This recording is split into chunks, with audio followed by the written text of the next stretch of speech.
and girls, I have a story that is coming to you by this little light of mine. I'm gonna let it shine. So, the story for today has to be with a light. And the story goes back to the year 1980. You don't need to know the rest. What happened was that me and my little brother, yes, do you know that I have a little brother? My little brother, his name is Samuel, but we call him Sammy. So me and my little brother were on a cabin in the middle of the mountains with my parents. And back in the days, to go from one farm to the next, you had to walk over a mile. Now it was night, and my mom needed to cook, but the stove that she needed to cook, again, back in the days, it was oil based. And we ran out of oil. So no oil, no dinner. And we were hungry. Well, I'm always hungry. I love to eat. So this is what happened. My mom tells us, okay, you and your little brother have to go to the next farm, to the store, the little grocery store there, and get me some oil. But it was night, it was already dark, and we had to go. So, back in the days, we didn't have a flashlight. We forgot our flashlight. So, my mom said, listen, I'm going to teach you how to make a homemade flashlight. And this is what she told us. All you need is a can. So I got some can, that is out of, nuts, right? Like, Pastor, you're nuts. No, no, this is what I use. So look at this. So this is how you make it. You get a can, right? You get a can. When you get a can, all you got to put is a little candle in there. I already put it because of our time. And then you have to make some holes in the back. You see how I made some holes? But you may say, why do you have to make holes? Because once you turn the light on the candle,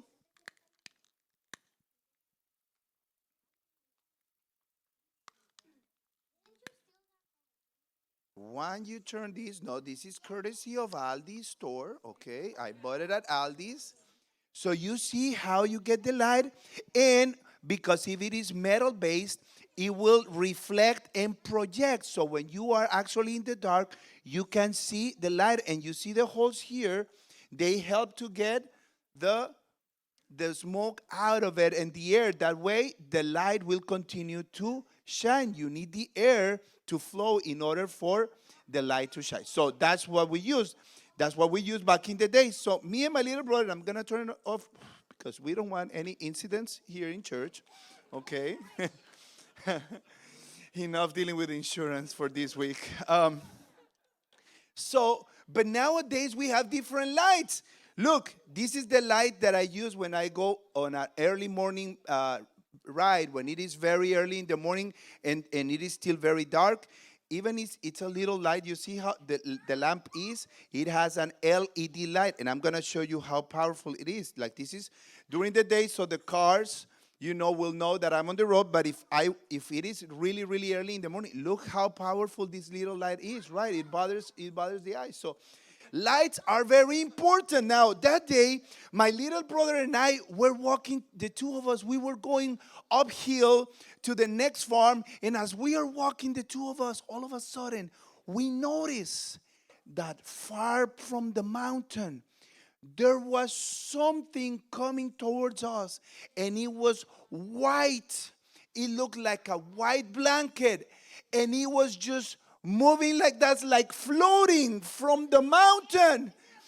And I wish it was a bear. No, my brother and I thought it was a ghost. Because imagine, it is so dark. You don't see anything. We had a little light.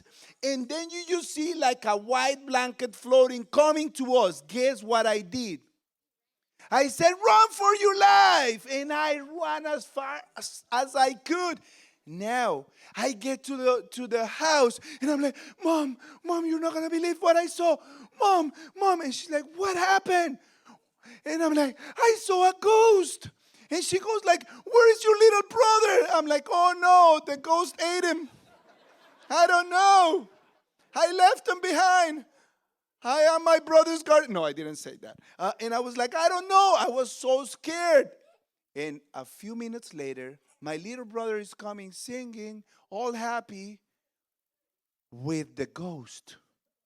Well, obviously, it was not a ghost. I'll tell you what happened. It was a gentleman from the other farm that was dressed all in black and had a white poncho. So we couldn't see anything. We could only see the white poncho moving, and we thought it was a ghost. So this is the lesson that I learned. When you are in darkness, there are things that will look one way but are the other way. And when you are in darkness, you are afraid. How many of you are afraid of sleeping in a dark room by yourself? Yeah, because we don't like darkness, because we were not created to live in darkness. But if you live in the light, if you live in the light that is Jesus Christ, you don't have to be afraid of anything. You know, there is thousands of Bible verses in the Bible in which God tells you, do not be afraid. And Jesus also tells us, I am the light of the world. And guess what? Jesus is calling you and me to be the light of the world. So next time that you are scared, next time that you are in darkness, remember, Jesus tells you, I am your light. I will protect you. I will guide you. I will be with you all the days, even until the end of the world. And remember, Jesus invites you and me to be his little lights wherever we go. God bless you. You may go back to your parents. And remember, we are Jesus' little light. Have a blessed Sabbath.